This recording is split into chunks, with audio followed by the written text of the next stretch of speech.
Hi, it's Tim Hagen from Progress Coaching, and welcome to another episode for the Coaching Conversations podcast. Now, we are on Stitcher, we are on iTunes, and multiple different channels. Please check us out. Now, one of the things that you'll get out of our podcast episodes is a lot of content, a lot of strategy. It's not fluff, it's not concept, yet we really want you to engage with the content and let us know your feedback.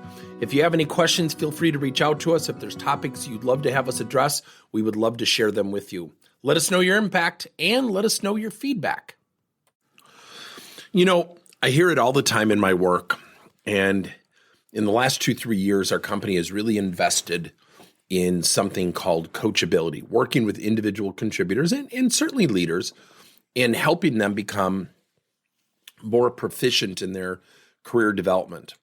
And I actually do a lot of journaling, and I was thinking about a number of people. And I'd say about 3-4 weeks ago, I got a phone call from an ex-client who I developed a pretty good friendship with. Great guy. And he called me up and he said, I just want to thank you. Are you aware of what happened to my old employer? I said, no, what's going on? He said, they filed bankruptcy. Now, I'm not going to mention the company name. I'm not going to rain on their tough times, but they had a switch with leadership and it did not go well. And this gentleman was not being heard and he was very concerned. He said, I don't have a degree. I just don't know what I'm going to do. And, you know, I'm not a risk taker. And I'm like, wait a minute. The greatest risk you can have is doing nothing. Now, the other person I'm going to share is my wife. My wife has been a pediatrician in practice for 25, 26 years. The company she was working for, going through major changes, which in theory wasn't great for her. And I said, you know, go out and start talking to me. I don't want to start my practice over. I don't want to. And people will push back. They will ignore their present reality in the pursuit of avoiding to change something. And it cracks me up because change is inevitable. The greatest risk we can take is doing nothing. Now, I'll share this with you. Had my wife, quote unquote, stuck it out, and she was the last one in her group to do so, she probably would not be employed. That's how much this organization was having a challenge. My friend, my client who called me 2-3 weeks ago, he said, do you remember the comment you made? That you said, someday when I move on and I'm successful and I start learning to believe in myself, people are going to start calling me for advice. He goes, it's happening. And I said, what did those people do? He said, nothing. See, when we've been brought up to get a job and be reliant upon the company to train us, and they should train you as it relates to the job. So recently, working with a financial services firm, I did a poll. I said, how many of you are learning something outside of your current job that could help your career, but is not done through the company or on company time?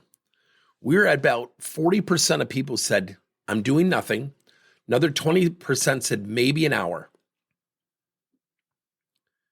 So studies bear it out. When people are learning, they're happier. When you learn, you protect yourself. You insulate yourself from market shifts. And I'll share this with you. I took a course last night on AI, and I'm looking at it because it's going to affect our coaching space. Do I think it'll replace human-based coaching? Absolutely not. I think it will accelerate it. Yet I need to learn what it is. And there is not a doubt in my mind that it is going to disrupt every single industry. What are you going to do? Well, I don't want to learn it. You may not have a choice. So the flip side is, what if you learned it before someone else even thought about learning it? Now, let me digress. I want to share with you not a great story. And it got me thinking about my son. My son does some painting. He's an interior painter. He's an exterior painter. And he's painting my wife and my house right now because we're getting ready to sell. And all of a sudden, I'm looking at our kitchen. I said to my wife, I said, he's really good at this. I would not be a good painter. I don't have that attention to detail. It was so spot on. And I thought, you know what? It's a pretty good trade to learn. And my son goes, what do you mean? I go, AI is not painting the inside of your house anytime soon around cabinets like we have. He said, I never thought of that. And all of a sudden now he's doing side jobs in painting. It got me thinking about somebody about 35 years ago. And that mentality that I'm about to share is still prevalent today. I had a secretary whose husband worked on a piece of machine, a proprietary piece of machine, so he was a specialist. He had special knowledge, special skill. And I remember her telling me the union's really going to stick it to the owner. I'll never forget it. This is, 35 years ago. And I said, what do you mean? She said, oh, they're going to stick it to that owner. And I said, why would you want to stick it to the owner who started the company out of his garage, grew it into a multi-$100 million some business into $1 billion, publicly traded? Why do you want to stick it to him? Aren't you guys on the same team? Now, by the way, I'm not against unions. I don't know enough about them, but they had an adversarial relationship. Now, what they failed to realize, and I said this to her, I said, remember, that's a dangerous proposition. I get that people want to make more money, but I'm telling you right now, be careful. Don't let somebody speak for your husband, because what's going to happen is they could move those jobs. The next year, they moved all the jobs to Mexico and Alabama. As I understand it, her husband never regained his status or his income potential because he was very segmented. He was very focused on that one piece of equipment that he really did have a great deal of proprietary knowledge, which is awesome. And then the equipment went to Mexico and Alabama for cheaper wages. Were they wrong, fair, unfair? I don't know. So think about that just for a second. Think about that. What happened? That person stopped learning.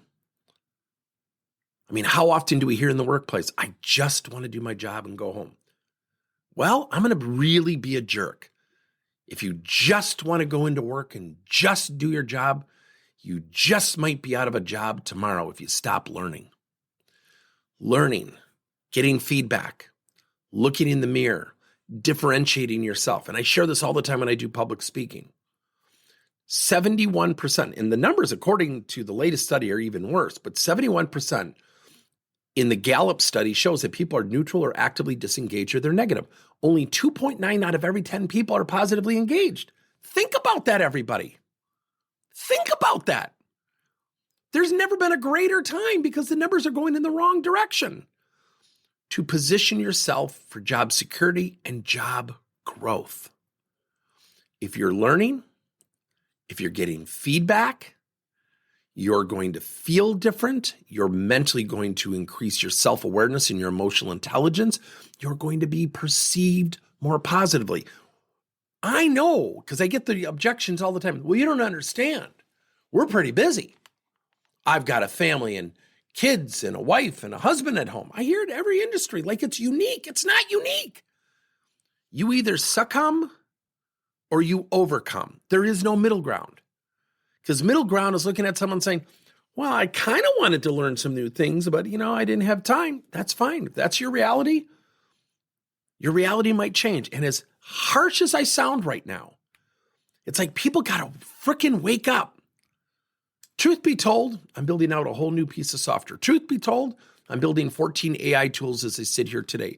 Truth be told, I'm building out some AI-driven assessments as we sit here today. 12 months ago, I had no thought of doing those. Now, do I think they'll land? Do I think they'll help people? Yeah.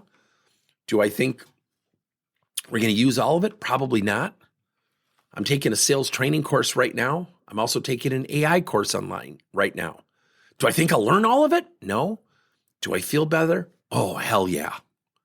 So if we have to learn, we have to ask for feedback, we have to think about ourselves as a brand.